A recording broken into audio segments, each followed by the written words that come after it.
Alright, hello Missouri educators. This is going to be a video about the EL indicator as part of the Federal Accountability Formula in Missouri. In Missouri, there are two separate formulas that one includes English learners and the other does not.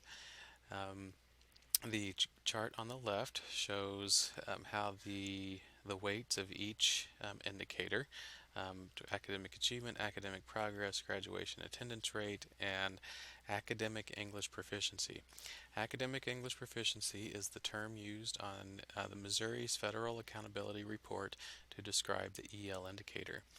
This is by building, not by district, and in order for the building to have the EL indicator included in its final score is that does it have 30 tests over 3 years. So a district could have 10 students each year to total 30, and it will qualify for the EL indicator. If the student does not meet the N size, as we call it, it will not have the EL indicator, and the other academic achievement, academic progress, and graduation attendance rate will be slightly higher. Academic English proficiency is the average of 3 years of access testing. An overview, there are two areas that are included in the EL indicator. The first is progress. It is worth 150 points, or 75% of the total points. It's the number of students who met growth targets. It's an apples-to-apples comparison, how each student grew over the course of a year. It's calculated using the Access for English Learners overall composite score from the previous year to the current year. The building where the student was enrolled during access testing, the latest access testing, is accountable for the student. And for progress, since we are measuring growth, we have to have 2 consecutive years for a student to be eligible. The other measure is proficiency. It's worth 50 points, and this is a carryover from the old AMAOs. This is the percentage of students earning a 4.7 or higher. Those of you who've been in the EL world understand this, but if you're new, this is divided into 2 cohorts. Cohort 1 have students who've been in the district 3 years or less, and Cohort 2 have students who have been in the district 4 years or more. Only 1 year is needed for a student to be eligible for the proficiency target. And if a student transfers to another district, they start over. So despite how long they've been in the United States, if they move districts due to the reporting restrictions, they will start over in Cohort 1. So let's start with progress. Progress is, again, it's an apples-to-apples comparison by individual students and how much they grew. You would look at the student's starting proficiency level, so where they were at the previous year and how much they grew to the current year. It's also separated by grade level clusters. So we have a first grade, second, third, fourth, fifth, 6th to 8th, and 9th to 12th. You'll notice that students who are at lower proficiency levels and at the lower grades are expected to grow more than students at the higher proficiency levels and the high grades. So the old adage, lower is faster, higher is slower, is reflected in our progress measures. To calculate it, again, it's very simple. You look at individual students and how much they grew. In this example, we have 20 students. Out of those 20, 15 students met the growth targets from 2016-2017 for a total of 75% of the students met the growth targets.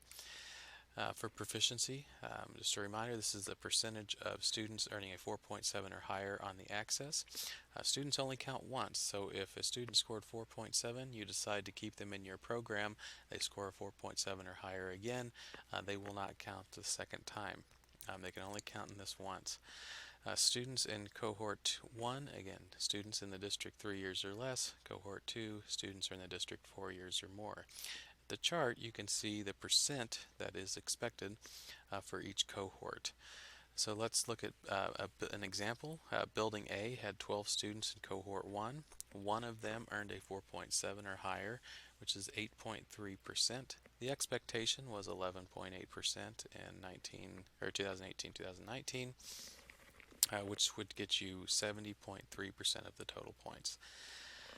Building A had 15 students in cohort 2. 5 of them earned a 4.7 or higher on the access, which is 33%, well above the expectation, so you would get all of your points for cohort 2.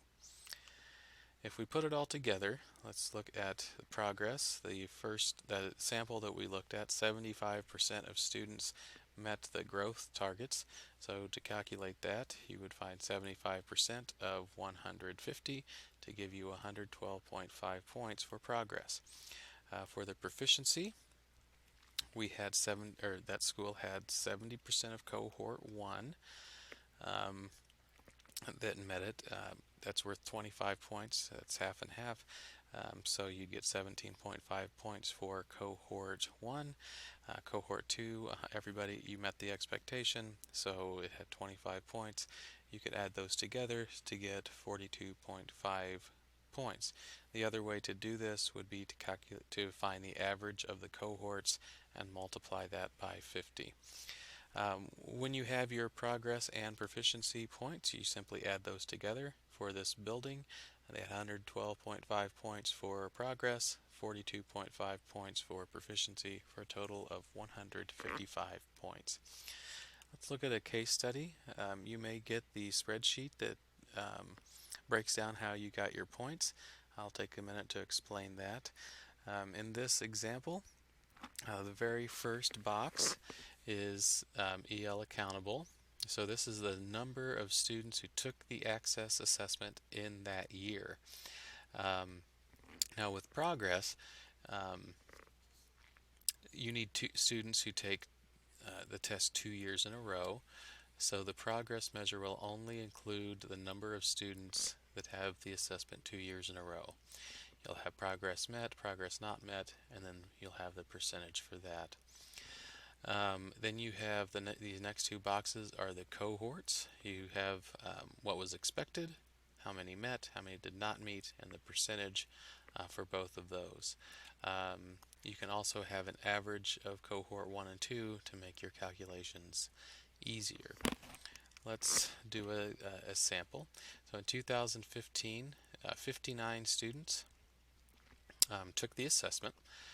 Out of those 59, 45 of them had two tests back to back. Then out of those 45, 25 met, 20 did not, for a total of 55.5%.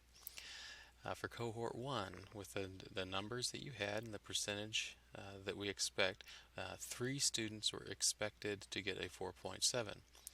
In this particular school, 11 students got the score, which is well over the expectation, so they get 100 points, or 100%. Cohort 2, the expectation was that the building had one student meet the 4.7 or higher.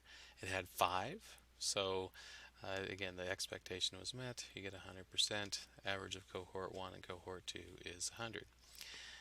We go to 2016. There were 60 tests in that building. Of those 60, 59 had 2 consecutive tests. 39 of those students met the progress measure for a percentage of 66.1. We go over to the cohort. The expectation was 3. It had 15, so 100%. And cohort 2 was the expectation. 16 got a 4.7. Again, 100%. Average between the two is 100. Again, our third year, since it's a 3-year average, 51 students took the test in 2017. 29 of those students took the test 2 years in a row. 16 met the growth targets, 55.1%. The cohorts, again, this school is doing really well with the cohorts. 3 was the expectation, it got 6, 100%. For cohort 2, the expectation was 2 students, and 5 met it, so it got 100%. So this particular district, 100% in the proficiency 3 years in a row. So now we can come over, find the average of the progress measures. So you would add your 3 progress percentages, divide by 3, you get 58.9% of your progress points. Multiply that by 150, you get 88.4. You had 100. This building had 100% in the cohorts, so it gets a full 50 points for the cohorts. Add them together, the total would be 107.4. Just for calculations, if you converted the percentages to decimals and multiplied by 150 for progress, that give you 88.4. You got this building got the full 50 points. Add them together, and it's 138.4. So you get your points. Then what? Again, it's only 20% of the overall score. So whenever all of this is calculated, each building in the state is rank ordered from first to last. The bottom 5% are identified for comprehensive support.